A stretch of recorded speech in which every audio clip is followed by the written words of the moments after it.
Some say Africa's golden era is gone.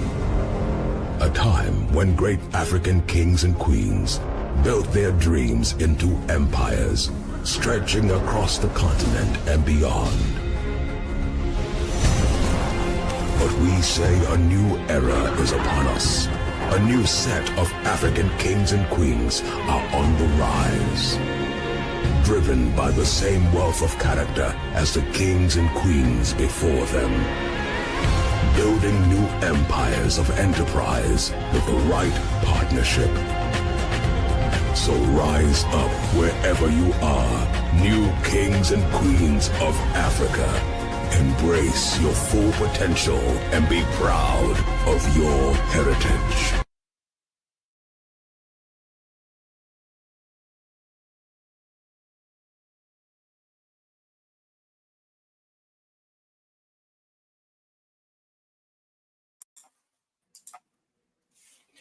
Good evening, my sister. How you doing? Hey. Now, for those watching, I don't know what's happening with my camera, but we're gonna let it do what it do. We are here within the New African set. Now, whoever's joining, join in. We made a decision that since y'all didn't join in on time, we still gonna do this show, and so I get to talk more. Y'all just asking the questions. We get to actually dialogue, and so let's see how this goes. Today's topic in the New Africans, where we are dealing with the issue of being in this journey, and having these new experiences. So we're sharing our insights in this new experience, and I can sit down and claim myself as a New African because each day I seem to go higher and higher and deeper in understanding. So every day I'm new. Every day I'm new. I may not be at the beginning, but I'm sure somewhere in the newness.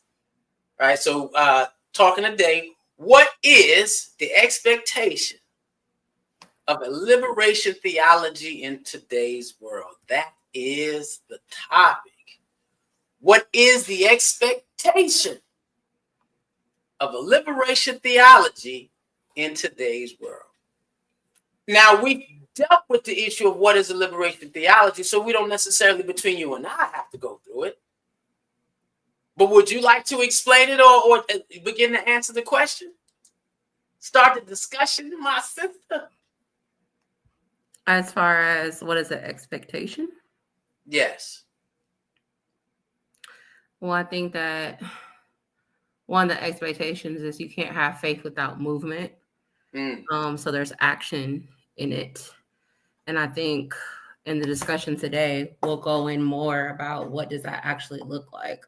What is that? Why is it needed? Especially right now, because we know as Black people, we come from a very oppressive society. So we talked about in the past, liberation, that freedom,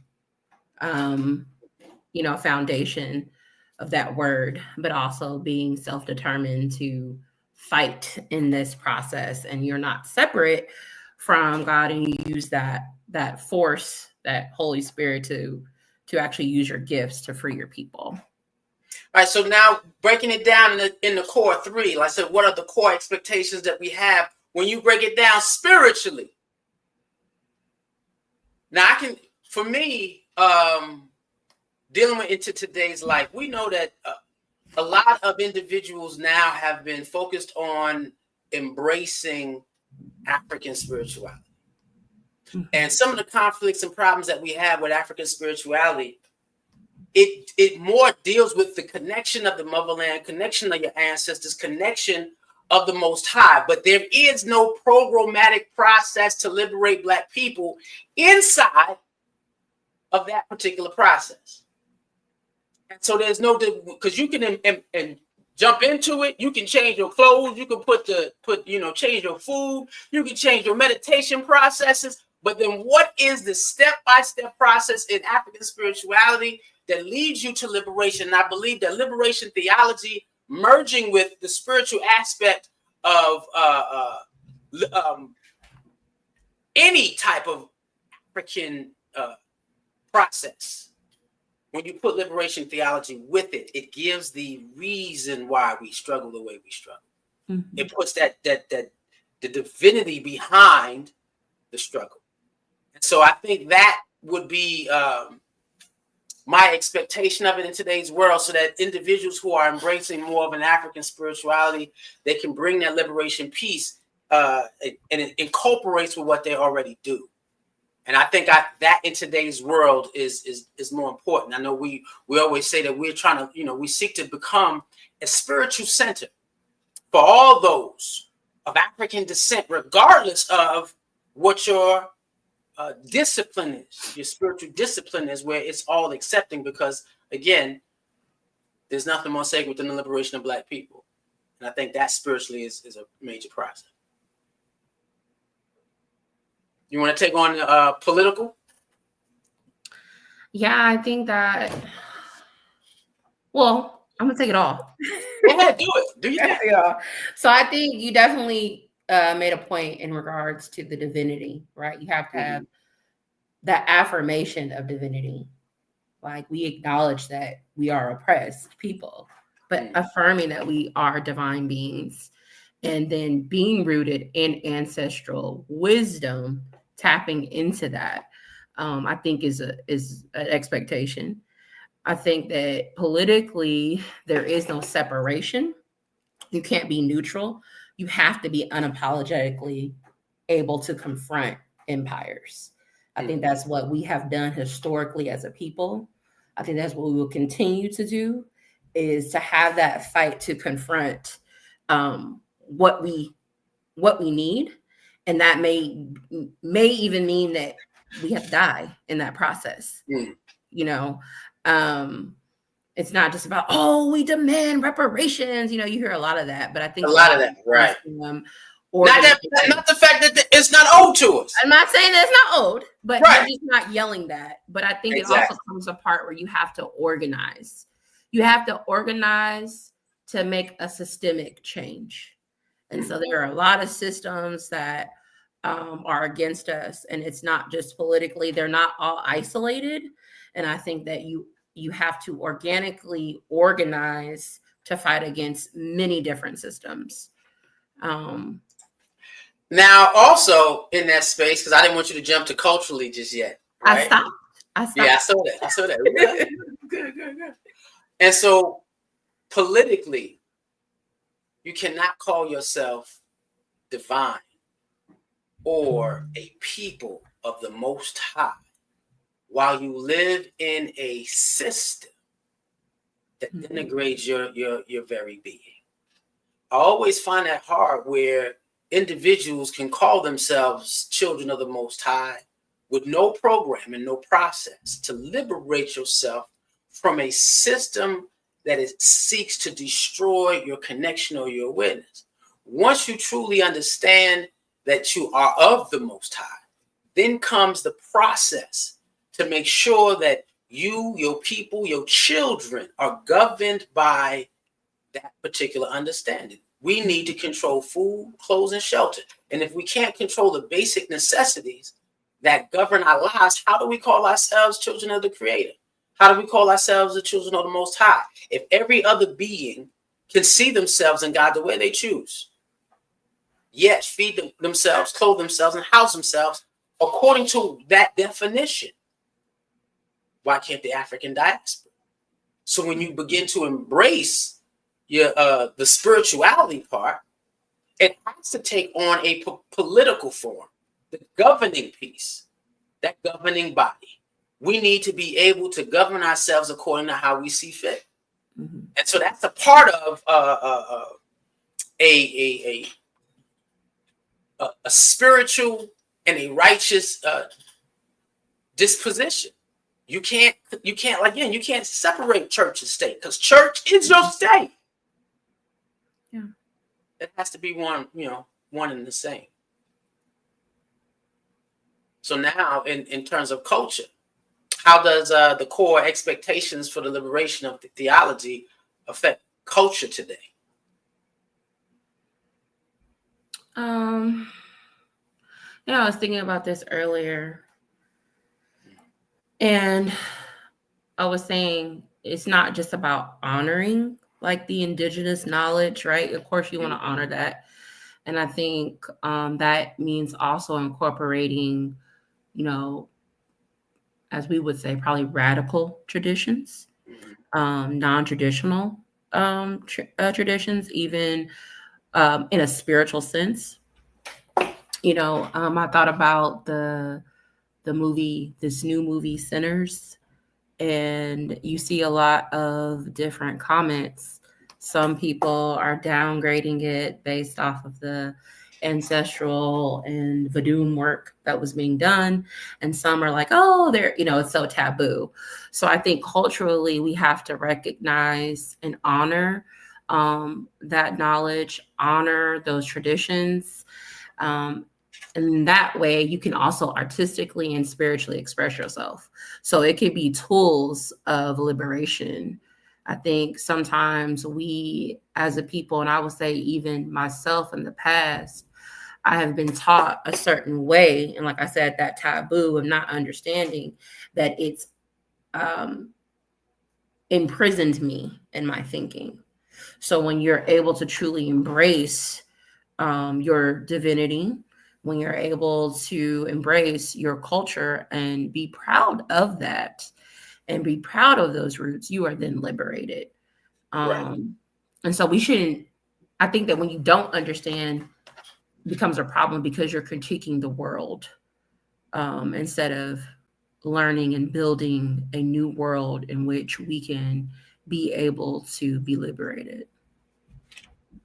I know in terms of liberation theology, we talk about liberating the mind, we liberate the body, and we liberating the spirit. And so in that space, when you're dealing with the issue of culture, and like you said, sinners, and we do cough back or clap back or run against anything that is too deeply African. And in that state where that happens, that is the manifestation of colonization in the mindset of a Black person. Mm-hmm. When you can't look at who you are and where you come from and feel honored. I know a lot of now in a lot of places, in a lot of situations where this is happening, you see the emergence of a hint of my connection. I can be modern and still be African. Mm-hmm. I dropped that blazer on to go into a corporate meeting, and they understand what my culture is. And I'll have the white shirt, the fly tie, and walk up in there and say, I'm connected. And that allows me to, you see how my big mouth is frozen. And that allows me to embrace everything, live in the world in which I'm living in, and still embrace tradition, still embrace some heritage, still embrace culture. And then also in terms of liberation is music.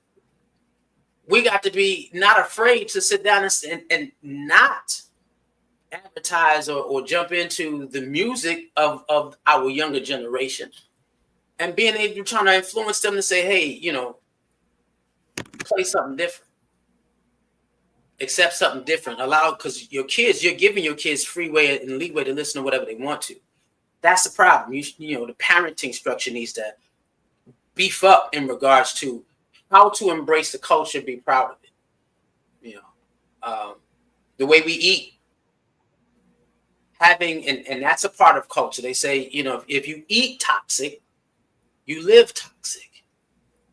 And changing that culture of, hey, the way we eat and the way we serve and what we do that feeds our minds, our bodies, and our spirits also needs to change. And so my expectation is that the fact that Black folk take all consideration, it's a full mind, body, and spirit integration so that we can access who we are. Liberation is not just a political movement. It is a true experience, an authentic experience in the Most High as a people. As a people. Now I know this one is a bit, and so in that space, what role does African traditional religions play in the expansion? So now we talk about, okay, how far can it go in the expansion of challenging Christian-centered roots? Because now we're talking about, okay, if you're talking about joining in with the Afrocentric or more African traditions, how does that happen? How does the tradition play? I know for me, being a Christian means I'm already embodied. If you take Christianity to its original roots, I'm already embodying African tradition. And so a lot of times people don't want to see that.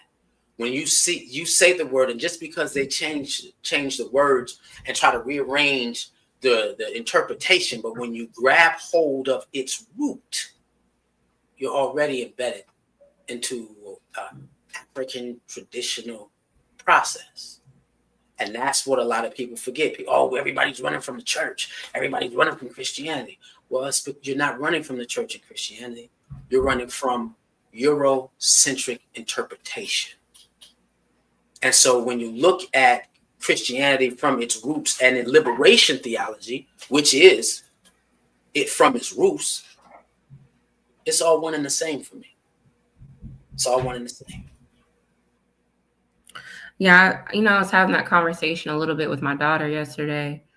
We were driving home and she had just left the prom and we're having our mommy-daughter moment. And she asked me, she said, out of all the religions, because she does know that I'm a lover of studying. I am a lover of religion.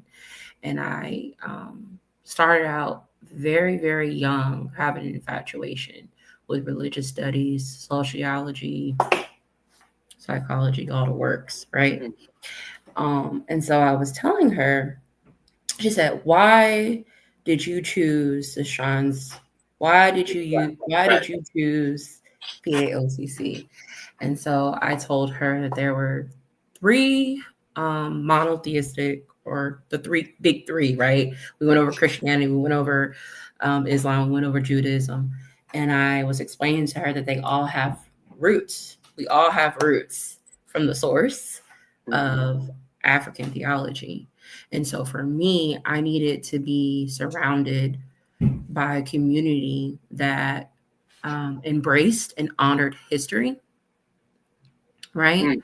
And so, and again, so the role in African traditional, it's everywhere. Right, it's in all of those three religions that I actually named, and so I think that the challenge is kind of what you said before. It's really challenging the mindset of people and the dogma that they've been taught.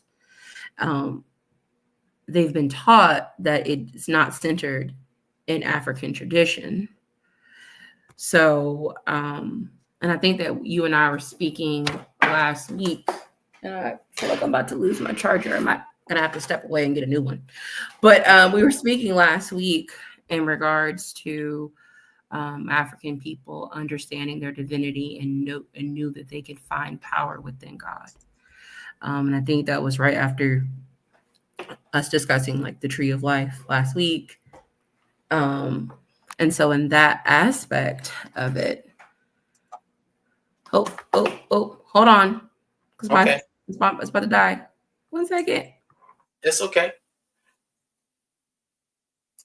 So for me, one of the things also, when we talk about what is the role of African traditional religions play in the expansion or challenging Christian-rooted roots of liberation theology, knowing that the PAOCC, the Pan-African Orthodox Christian Church, the Shrines of the Black Madonna, existing 72 years and literally being fathered or mothered the concept of liberation theology, and having been around 72 years focused on the liberation of Black people. I can tell you in my searches, and even as a member and as a minister in the program, I have never felt any experience that made me feel even more African. Ain't that something? I sat down and said, yeah, I've been having the experience of being fully. Wait, where is it? Well, let me. If you the name on the bottom, Ajay the African. I have never felt more connected to my people. Never felt more connected to the land. I've never felt more connected to the culture. When we are expressing who we are at the fullest. Now, of course, we go through lows, ups and downs like anything else. But in this experience of African tradition, because at one point we didn't wear African jewelry, we didn't wear African clothes. We did African things. Because one of the things that they used to say when we had to wear outfits, we always wore red and black. Always wore red and black. And in that space of wearing red and black, what it taught us was unity. We had to find systematic ways to come out of a psychological conditioning that we were separate as a people. We had to find those ways and the things that we had to do to get to that point. And wearing uniforms and being accountable was one of them. And then the understanding as time went on, it was, can we say what you wear doesn't have any statement in terms of red and black and that the uniformity? Can we say that what we wear doesn't just define whether or not you believe in liberation theology? And we took away the outfits. We took away that uniformity to see if we could be uniformed within our hearts. Because you can see a bunch of people walking around in African tradition, no garments and spiritual paraphernalia. Yet, when you talk to them about the liberation of Black people the world over, there is no conversation because there's no true concept in that space. And so the role that African traditional religions play in the expansion, it is again embodying the programmatic process that we share. Because Garvey, Africa for the Africans. But the failure of that was the fact that they could not see the divinity in the process when it came political. Yeah. So, I'm sorry. I'm sorry. No, I think, and that's kind of what I was saying before I had to run out, and I apologize for that. But what I was saying was, as you were saying earlier, I believe that African tradition really challenges us to have a decentralized mindset of what we've learned, right? Because, and I'm gonna just say it unapologetically, it decentralizes the whiteness, right? Exactly. And of the empire from theology. Because what we fail to realize is it takes the Eurocentric images and interpretation out of your faith. Yeah. And because it is definitely it is a system.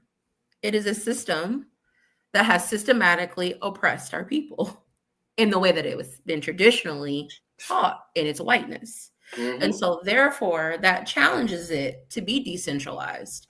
And I think that because when you put the divinity in it, you understand that there are many different tongues within that African culture. There's no one set way. Right. You can be able to look back at many different, nations that we know of, whether it's been Nubian, where it's been Kemet, where you understand that and like that's what I was saying, they understood the power within them and that they were not separate from God. You don't get that in this white Christianity. So therefore, and it's not.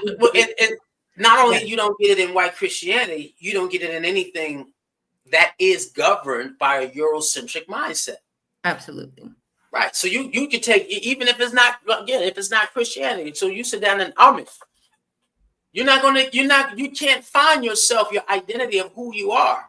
And like you said, embracing some of the traditions that we have coming out of the motherland in spiritual practices, it helps what we used to call deniggerizing you, deconditioning your mindset, and embracing what God placed inside of you and your DNA and your people and your culture. It pulls you out of that and makes you feel more of yourself. And that's why it has to be incorporated. One sister said previously before, she asked me years ago, she said, do you believe in a conscious Christian? Do you believe that can exist? Because she couldn't find a place that fit how she was. And I smiled, I laughed. I said, yeah, you just messed. Yeah, if you have never met one, right, you met the most powerful one now, and real. And so a lot of times people don't want you to shake their faith that, oh, I'm it, until you meet somebody who actually lives it. And now you challenge them. Okay, so what's your group? Right? What group are you a part of? What is the program? What is the process? What your accountability? What institutions of y'all building? Then now the questions come up. Am I really who I say I am? Mm-hmm. Am I really who? And so that challenges you a whole lot. I know a lot of people probably question where we come from back in the day when you didn't see the African culture, but if you walked in the building, you felt the African spirit. And that's something that could not be. You can't fake it. You can't fake it. It's definitely transforming, and it definitely pulls you home. Definitely pulls you home. It definitely does. I mean, I've shared this plenty of times, or maybe I haven't. The first time I walked into our community, I feel so proud saying that, our community, right? Go ahead, New African. New African. I was skeptical, right? Because I was like, is this true? What is going to go on here?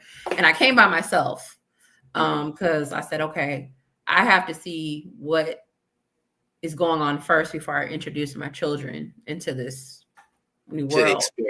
Into the experience. And of course, the hospitality was amazing.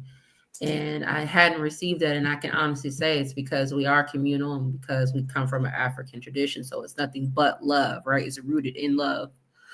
But then also what I saw was power. And what I also saw was... Wait. Define power.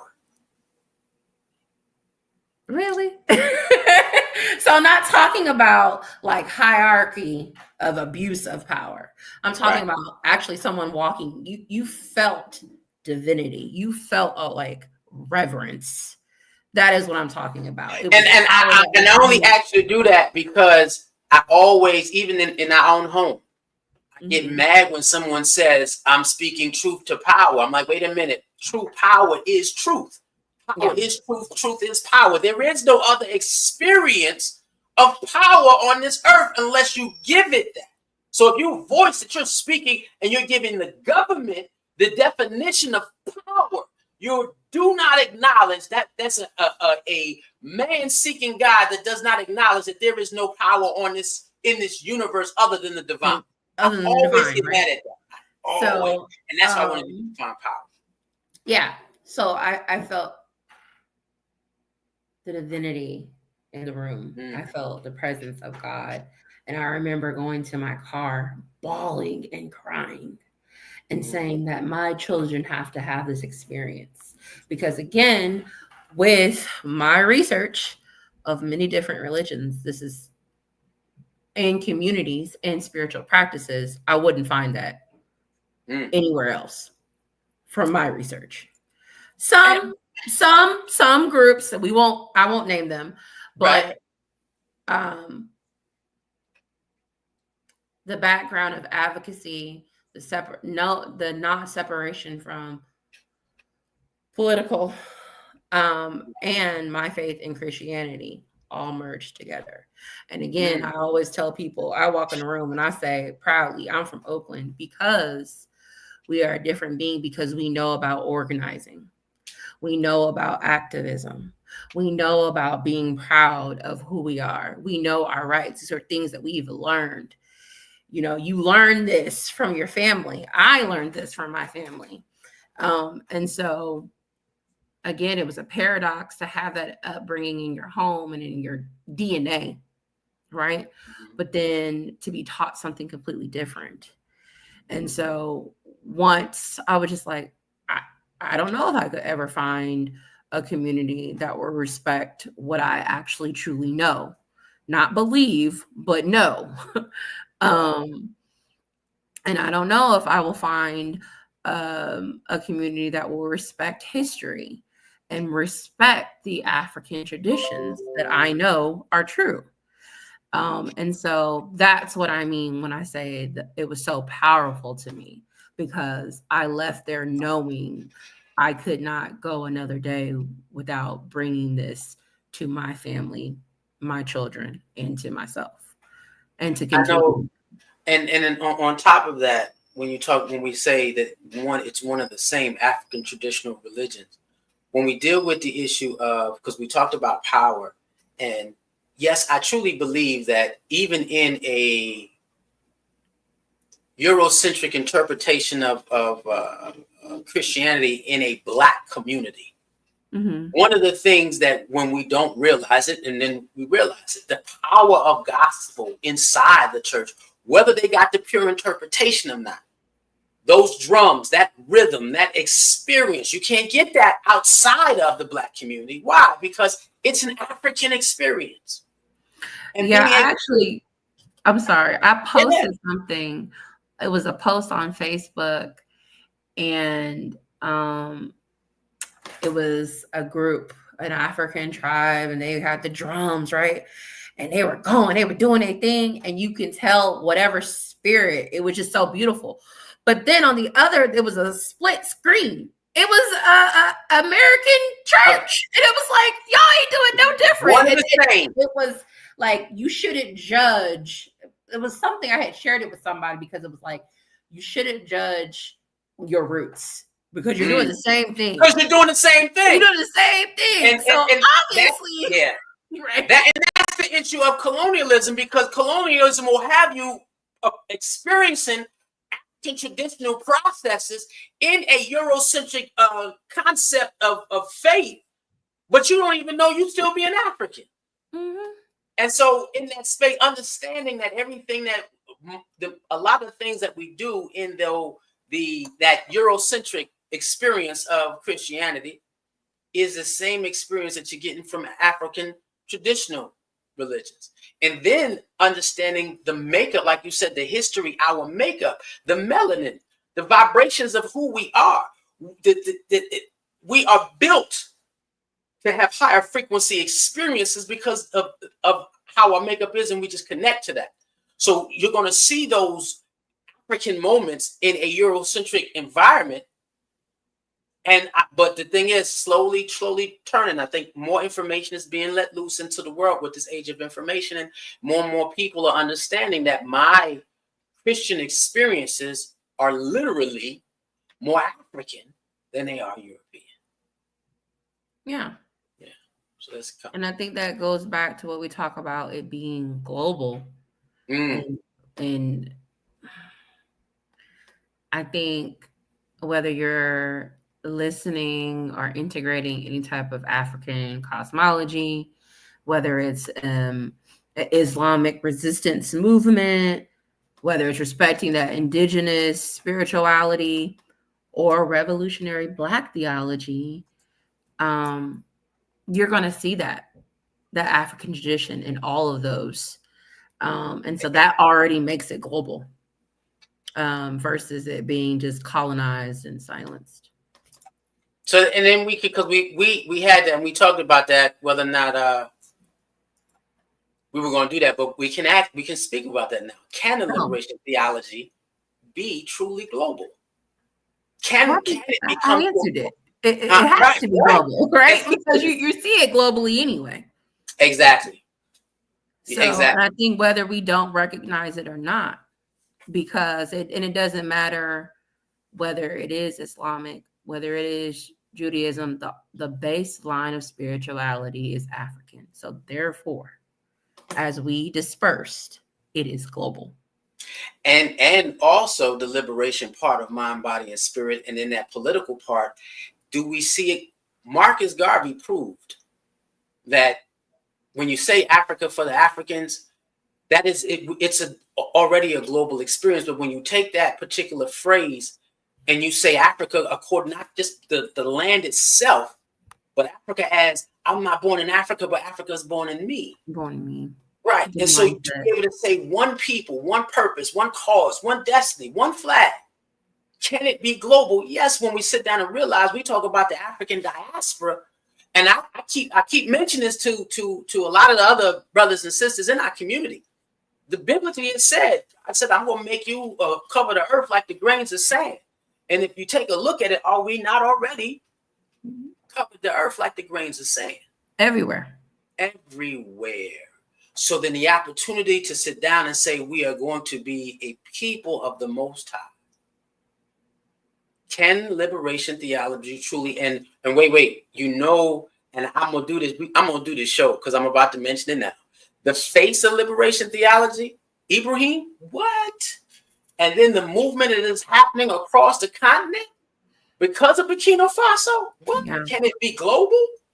What do you mean? That could be, according to the way technology is now, it should be a complete understood. Can it? There should be an absolute with a period. The only, again, is the process of developing institutional power. If you're not building institutions that govern the basic needs of life for our people, then it can't be global. But if that's what the purpose is and the cause is, to make sure that we have these governmenting institutions, feed, clothe, and house ourselves, to protect ourselves, to educate ourselves, self-determination. And that's what liberation theology is really based on, the issue of institutional development. Mm-hmm. First, self-awareness of our identity in God, and then the development of those institutions to maintain that self-awareness. That makes it global. I see you as I see myself. And if I'm hungry and you hungry, yeah, if I have food, you have food. My cousin called me one day, and he's Muslim, and he said, he was talking. I was helping a lot of people around the city. I would go to food depots and stuff, and I would get the food for the people and drive around the city and drop food off, right? And he looked at me and he said, cousin, he said when he was on tour, and this is Jalil from Houdini, he said, if I was on tour and, we had a big entourage, he said, look, he said, if I had a pot of soup, everybody had a bowl. Mm-hmm. He said, and then when my pot got small and all I had was a bowl of soup, he said, all my boys had a spoon. I sat down and I sat back, and I was just like, communalism at its best. I couldn't, you know what I mean? If so, you talk about the liberation of our people when you realize that if you got a pot, yes, then you need to be handing out the bowls in anything. And if you got a bowl, hand out the spoons. Powerful. Can it be global?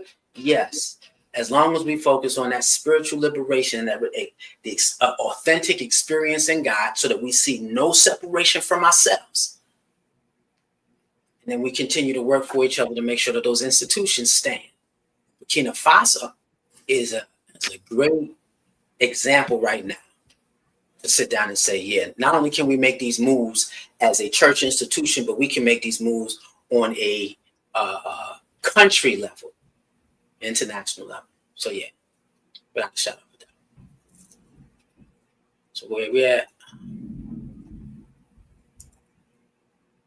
Was that thunder? No, I think it was my neighbors. Did you hear that? Oh, wow. The kid running upstairs. I was like, oh, what is that? What would it be like for a church, a mosque, a shrine, or a community center to practice liberation theology today and not just preaching. Now, I can, if you want to go, go ahead. No, go ahead. Go ahead. I've seen both in my community. Mm-hmm. I've seen us work it, and I've seen us just preach it.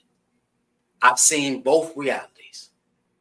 And when it's worked, again, there are institutions that service the needs of the community, and the institutions thrive. When people come and they hit the block, it's a spiritual energy that draws people in. And when they come, the needs that those individuals have are met first spiritually, emotionally, mentally, and physically. I remember when I first joined as a man, I was 22. Look at all this gray hair I got around. I was 22. I needed a job. And the community service center, they said, hey, go see Cardinal Manifu. One love to the memory of Cardinal Manifu. I have his Bible on my altar, and I was blessed by the presence of this brother. One powerful, powerful brother, very insightful. Cardinal Manifu will come. Very powerful. You said he will talk? Huh? You said he will talk? No, it's very powerful. Oh, okay. Cardinal Amanifu Wuganga is his name. Oh, and, okay. And so when I walked into the community service center, needed a job, young brother, and he had a Rolodex of different companies and businesses throughout the city of Atlanta. Spun the Rolodex, stamped it, plucked it, wrote some information on a card, flipped it to me and said, tell him I sent you.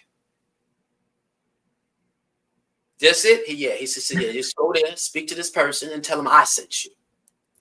I walked up there and it was NTW, National Tire and Wheels. NTW. And so in that space, when you look at that particular place as a franchise or as a company,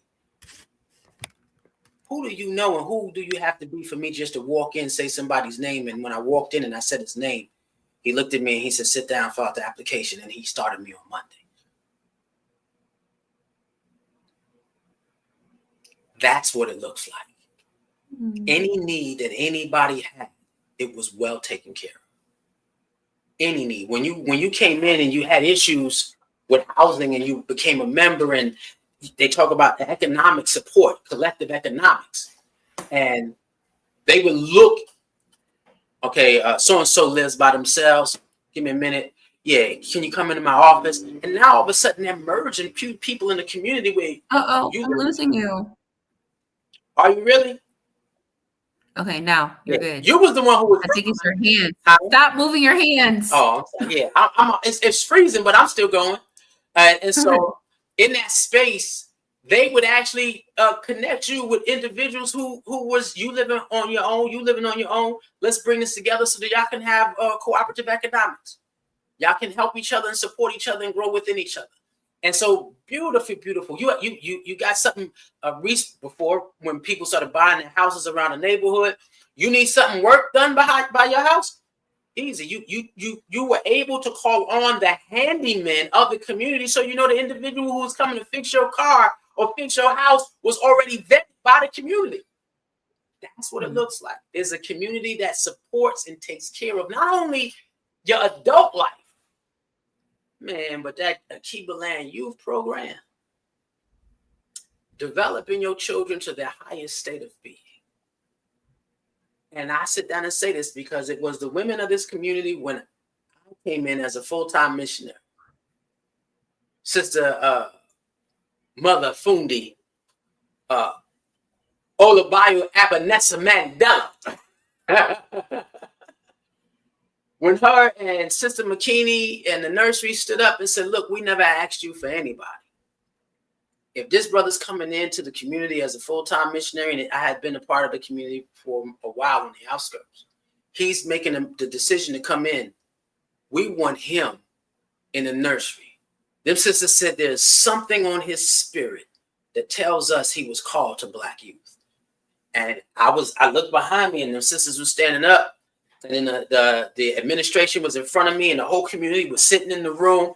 And the brothers was like, wait a minute, we're going to put that brother on maintenance. We're going to put this brother on security. We're going to put this. And the sister said, no, there's something about his spirit that he is called to Black youth. And so I was asked, brother, is that okay with you? And I was like, absolutely. I'm going with them. And so having a community like that also means that they see your spirit and can tell you who you are, where you're going, and what you're going to do. And then the African naming ceremony, man. You know, when you said that, I was just thinking about it. I immediately said, when they see you, because I don't know, for whatever reason, I was concerned about the naming ceremony. Somebody naming you, right? I'm like, wait a minute. So legit, I promise you, I had a whole name picked out for me, and I had the meaning behind it. And Richard would have said, I have a name for you, and if you don't like it, you know, you can change it, but I think you will, you know, blah, blah, blah. Mm-hmm. And I remember closing my eyes saying, okay. And in my head, I don't know, maybe it was an ancestor, maybe it was even some of the older, because I love, as I always say, I love a good elder. So I think I connect more with the older women in our community. Mm-hmm. And they were like, trust the process. So I was hearing that, trust the process, right? And I'll go back to answering your question, but take your time. I was like, trust the process. So the whole night, I'm looking up names. I'm like, what could he think? What could he think about me? What could be this? Oh, this name. And I promise you, I saw the name Najuma, which means she abounds in joy. And I said, I think he could probably pick that, but there's no way he would pick that because it's too close to Juma, because we have a Juma in our community. So right. There's no way he would pick that because it's close to Juma. But when I saw that name and I said that, I went to bed. I had been up the whole night, tossing and turning. I even woke up, did my hair, all these different things to distract me because I was just so nervous. But I saw that name and I felt peace because of what it meant. So, and we're talking about, of course, ancestral wisdom, and earlier we were talking about that as well, and me just having a reverence for my ancestors and understanding that they are with me all the time. So to hear your name is now Najuma Ibarisha Asia, I closed my eyes, and I don't know if you noticed because you were giving the time that way.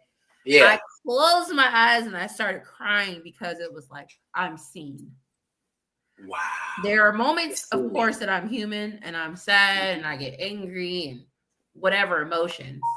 But for the most part, I'm usually a very joyous person. And so for someone to see that in me, that meant a lot. My middle name, Ibarisha, meaning she honors the ancestors. What? How did you know that, right? Right. How do you see that? I see that God favors you.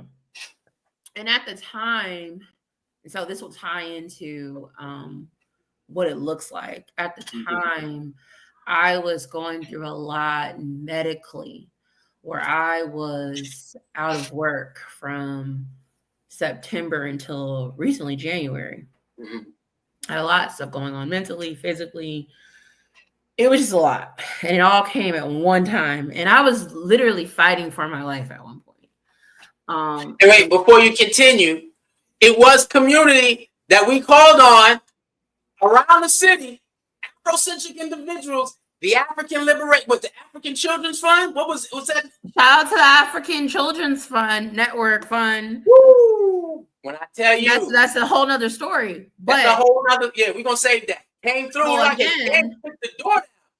But again, and my daughter, she said this in her sermon a couple weeks ago. She said, we are a community that thrives. We make sure that single mothers have boxes of food from the pantry. We make sure that they have gifts under the Christmas tree. We make sure that they have X, Y, and Z. And that is what I honestly, a testimony for me was that I don't even think my community knew exactly what was going on, but they poured into my children. They poured into me. I did not go without not one single thing, not a meal. I didn't go out. I wasn't even without internet. Like, because that's a privilege, right? I wasn't without internet. I wasn't without a cell phone. My family ended up helping me with other things. But as far as when we talk about that shelter, that clothing, that food, me and my kids did not go without anything. And it was because of my community. And it was because I was asking people. It was because of my prayer life, my ancestral Cosmo community that I pulled in at that time. But I was being fed and pulled to that because of the community of divinity, of divine individuals telling me, you know, continue to pray, continue to be faithful, continue to show up and be around. And so I don't even think mentally that people understood that when I would go on a Sunday at the time of prayer, I was pouring out my soul, but I was also being very grateful. It was moments I was coming back to my seat crying. So what does it look like? It does look like feeding people without judgment. It looks like finding resources to help single mothers pay for their rent. It looks like an organization that has collective land ownership. It looks like those that have the black slate to educate you politically what goes on. It looks like a sister saying a word over you and creating a healing circle for you. It looks like people coming in and showing up and saying, I got a bike for your babies. Do you want it? I got this clothing. Do you want it? It looks like somebody pouring into your kid and saying, hey, I think you would be really good at this solo. Because it was so stressful in the home. Because mommy has always been superwoman, and makes it happen. But for the first time, I had to be humbled. But it was the best time to be humbled because I had a community to fall back on. It looks like urban gardening.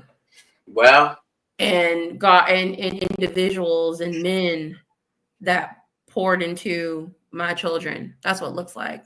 You know, my son talked about that in his sermon. My daughter talked about that too. You know, they have gone through a lot of traumatic things, losing their father at 4, 1, and 11.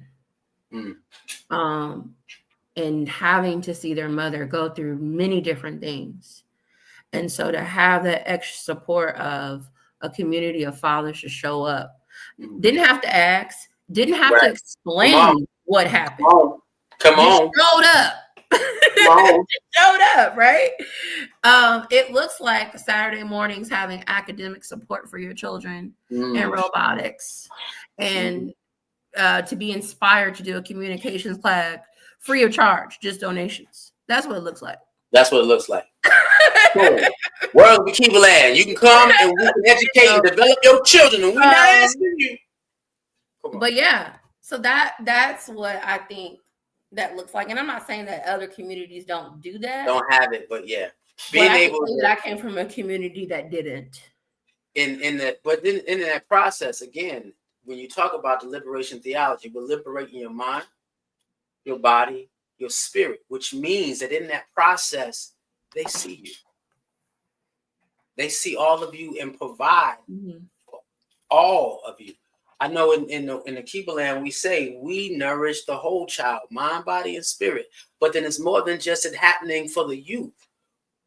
At the PAOCC, we nourish the whole being, mind, or the whole Black family, mind, body, and spirit.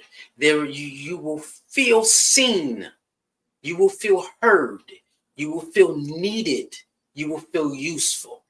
Especially Yeah. Well, another thing that happened. So me being coming as a new member, first of all, I got put as the group leader, and I was like, me? Like, what is that about, right? That's what a lot of old school people are going to say. Who? What?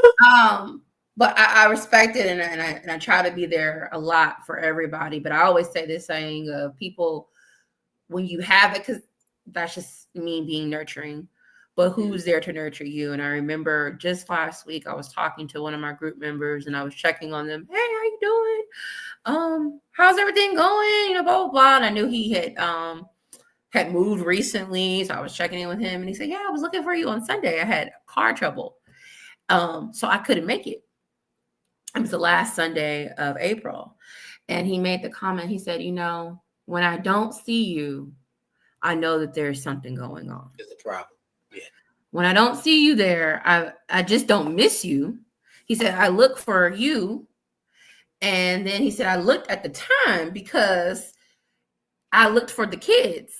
And I know that the kids go to children's church. He said, so I didn't see you. I didn't see your daughter. And then I didn't see the boys. So I knew y'all weren't there. And I knew something was going on. So he had reached out to one of our other group members and said, hey, what's going on? Is she all right? You know, and explained what was happening at the time. And it felt good because, like you said, you're seen. I know that if something's going on, somebody's going to check on me, you know. Again, when I tell that story about I was out of work for 4 months, but I literally went from the church to the hospital because I went to the bathroom. I was sweating. I didn't even know I was sweating. Right? I was like, oh, I'm just hot. They're like, no, you're profusely sweating. And when I tell you, the mothers, the sisters, sit down. We called the paramedics and took my keys. It was like, you're not driving nowhere. You ain't driving home. You ain't. Hospital. And for those 4 months, every week, are you okay? What you doing? How you eating? What's going on? What you need us to do? You know, you don't have to be a superwoman. You know, you need us to help you with the kids. Like that's what that looks like. That's what community looks like. That's what Christian theology looks like. True nation building, true community building, true family. You name it, whatever you missing is complete and it is full. Mm-hmm. Yeah. Now, the last one, not least, because when you're seen and you're feeling whole, there should be some expectations in our time. So what would be the ultimate failure or the ultimate success of liberation theology in this age? I think it would be making it more academic and just creating a moment of it being like nostalgic. That would be a failure. Because when you do lose the traditions, when you lose the spirit, that heartbeat, that, as we say, that transformative spirit that is born a generation anew, right? Right. When you lose that, that's when you fail. I think the ultimate success is for it to be global, right? Mm-hmm. And in a global world where people like me, oppressed people, we're just not heard. But first we're healed, that spirit, free and thriving. So again, mentally, as we said earlier, being liberated in your mind first, and being able to have true access to living. Are we self-determined people that are providing for ourselves mentally, spiritually, and physically? You know, food, clothing, shelter, our own institutions. Are we creating our own institutions? I think that is how you use liberation theology, and that's what makes it successful. But when you just get into the dogma practice of we're here Sunday. It's academic. Okay, we'll see you later. That's when you fail. That's failure. Yeah. I know for me, being that I've been for the last 20 years trying to spearhead this embracing of technology. So when I look at it, I incorporate what Garvey was trying to do in terms of the Pan-Africanism and being able to hold 6 million plus under one roof, talking about the liberation of our people. And us being in the technological age, this is the success, the ultimate success and ultimate failure of the liberation theology in this age, in the highly technological information age, because it's only going to get more highly technological information, where we can't learn 3 things. The biggest success we can have, simple, and I've been saying it since, again, the development of social media. And then when we hit COVID, it was deeply important because our virtual village just blew. Like, comment, share. If we can't sit down and share this information with people from so far, this is why we came up with Shrine Bilakuta, which is Shrine Without Walls. If we cannot master, and this is the purpose of this, if we cannot master the technology to do seal water, let people know that there is an answer for you. There is an answer for us. We do not have to go door to door, chain to chain. All we have to do is learn how to master. And this is why me teaching STEM to the kids is important. Because after a while, we're going to have to, I believe that we're going to have to create our own ISOs, our own internet software, and our own computer software, our own operating systems. We're going to have our own everything. You can sit down and wisdom a cell phone at. You can get a cell phone and produce a cell phone. And even in Rwanda, they have their own cell phones in Rwanda. So wait a minute, you trying to tell me the Black nation can sit down and if you can put the software together, all you got to do is get the hardware, and we'll figure out how to make the hardware too. But we have to learn how to master this information age. Because you can sit down and literally quadruple numbers of membership in a blink of an eye. If you take the members that are connected now with just a commitment of 3 things, like, comment, and share. You do that, and the organization that we are a part of will transform overnight. Yeah, and I think I shared that last week. I was talking to my brother, and we were talking about a few things. We're talking about quantum physics and how that operates within spirituality and your relationship with God and your divinity, all that beautiful jazz that we talk about. Mm-hmm. And he was saying, man, where is your church? Do they have a church in California? You know, because he's still in Oakland. He's like, because I might want to go. And my brother is not, like, he is so turned, because growing up, we went to our spiritual, I'm not going to tell y'all exactly where, but we went to our spiritual meetings, I want to say at least 3 to 4 times a week. So it was Sunday, we was there Tuesday, we was there Thursday, and then you had to go also we out. Used to be there. And it's somewhere where it was kind of similar to MOR, because I want to respect the organization and not name it. Right. And so that was an obligation. And so I think for that, he was like, no, completely turned off. But the way that we have been talking, he is like, oh, yeah. And so I mentioned, I was like, well, you can always, see Bilakuta, and you can go on our YouTube, and you can go to our link tree. And, I was being Miss PR, even though that's not the committee I'm in, but I was definitely PR in that day for us. So I think it is true, like, comment, and share. I know I have shared a lot of things with him, a lot of things with my family. Social media is really big, especially with these children. So you do need the tech savvy youth. But I think also you still need that radical elder.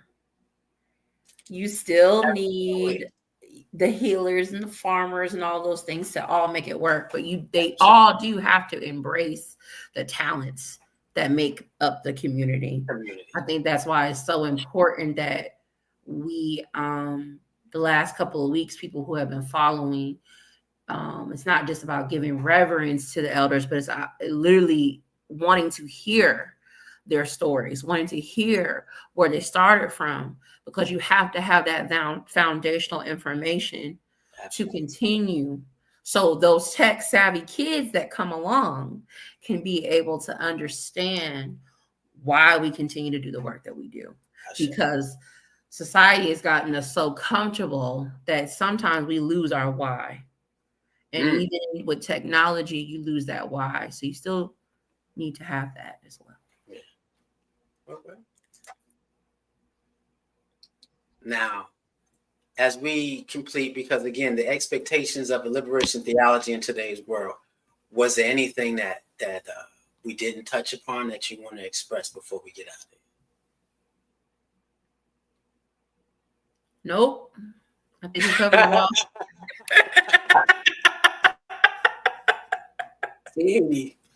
Yeah. No, man, no last words. I just think that honestly, being grateful to be a part of a community that understands, as we talk about, we don't just say it as a coined term of knowing your divine self, but understanding that there is no separation between you and God. That truth to power is understanding the power of God. I think being able to utilize the tools within your community to get there allows you to know that you are connected to a field of energy, unlimited energy. And so, like, comment, share, so others can join the movement. And yeah. I know for me, last words is you gotta, if there's something that is missing, you have to learn how to be the change. And nowadays, if there's something that is needed, you have to learn how to fulfill the need. In that space, we do have some voids, but we have to be able. My expectation is to, like we always say, get in where you fit in, and I'm in where I fit. And when that expands, expand with it, and don't be afraid to take on more. So you have to always, in this space, like we've always done, in this community for the last 72 years, become what is needed. If you seek something, become what you seek, until what you seek seeks. Wait, because that just triggered something. Become what you seek, until what you seek seeks you. Yeah. Biggest expectation. And what that triggered too was biggest last word. Being obedient to your calling. Mm. So there are a lot of people that, and I always will say this, that are assigned to certain things and they go into circles. But if you're truly obedient to what you've called to do, that need may be what you've called. And so you can't, I think there's always a system to getting things done. But when God has called you to do that, you definitely listen to that calling. You definitely be obedient and understand that it's going to occur because you're backed by divinity and the larger cosmos is with you. So. And with that being said, there's nothing else to say. If y'all can be obedient when you hear the ancestors and the Most High call on you, there's nothing that we can't do as a people. With that being said, I'm going to say Ashe and one love. Love.